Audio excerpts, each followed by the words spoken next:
The day I stopped being the corporate doormat for good. Leo was the guy, the stay late on a Friday guy, the I'll fix your mess at 2 a.m. guy. For 3 long years, he had been the engine under the hood of Sarah's career. He didn't mind, at first. He actually thought that hard work was just a down payment on a better future. He lived on lukewarm office coffee and the vague promise of a big move coming his way.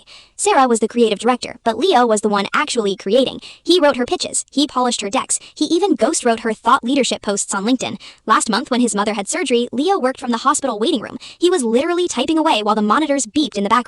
Sarah had called him 3 times that day, not to ask about his mom, but to ask where he'd saved the high-res logos. He told himself it was fine. He was being a team player.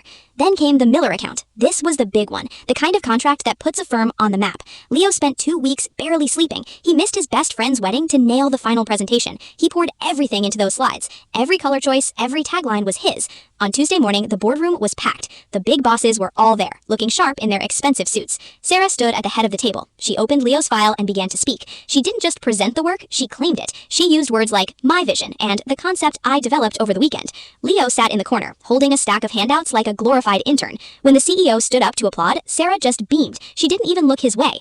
After the meeting, the office was buzzing. Sarah got a standing ovation. 10 minutes later, she walked over to Leo's desk, her heels clicking on the hardwood. She didn't thank him. She didn't even mention the wedding he'd missed. She just dropped a massive 3-inch binder on his desk. Leo, honey, she said with that fake sugary smile, I need you to cross-reference these data points by 5 p.m. I know you're the only one I can trust with the boring stuff.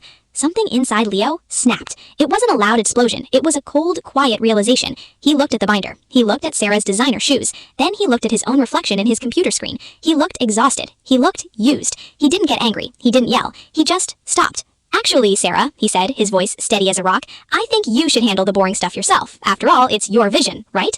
The look on her face was worth every single hour of overtime. That was the moment. The exact moment the nice guy finally left the building.